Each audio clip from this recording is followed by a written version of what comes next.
पंतप्रधान मोदींनी आचारसंहिता भंग केल्याची भाकपची निवडणूक आयोगाकडे तक्रार। मोदींचं कालचं भाषण राजकीय, गंभीरपणे चौकशी करून कारवाई करण्याची खासदार संतोष कुमार यांची मागणी। नरेंद्र मोदी यांनीच देशाची माफी मागावी, संजय राऊत यांची मागणी। मोदींनी आचारसंहितेचा भंग केल्याचा आरोप। मोदींना खोटं बोलण्याचा राष्ट्रीय आजार जडल्याची टीका।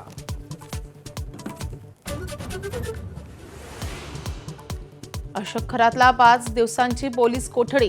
5व्या गुन्ह्यात 23 एप्रिलपर्यंत पोलीस कोठडीत रवानगी। तर तब्येत ठीक नसल्यानं खरातवर औषधोपचार करण्याच्या न्यायाधीशांच्या पोलिसांना सूचना।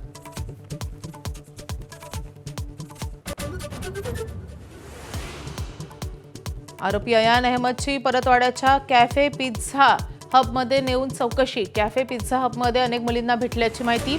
तर पोलिसांकडून 10 जणांची चौकशी। यंदा जिल्हा परिषदातील शिक्षकांच्या बदल्यांना स्थगिती।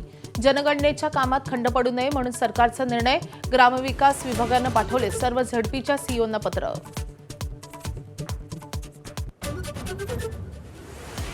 राज्यात 20 ते 22 एप्रिल दरम्यान वादळी पावसाची शक्यता। पश्चिम महाराष्ट्र, खानदेश, मराठवाडा, विदर्भातील काही भागांमध्ये पावसाचा अंदाज। काढणी केलेली पिकं सुरक्षित ठेवण्याचं कृषी विभागाचं आवाहन। आज अक्षय तृतीयेचा शुभ मुहूर्त। पुण्यातील दगडूशेठ गणपतीला आंब्याची आरास। पंढरपुरातील विठ्ठलाला आमरसाचा नैवेद्य। तर सिद्धिविनायक मंदिर आणि शिर्डीत भाविकांची मोठी गर्दी।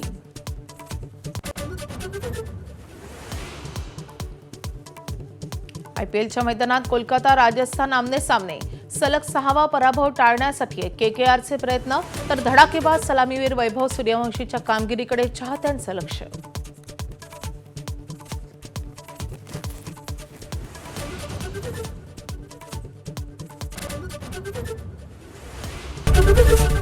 एबीपी माझा, उघडा डोळे बघा नीट।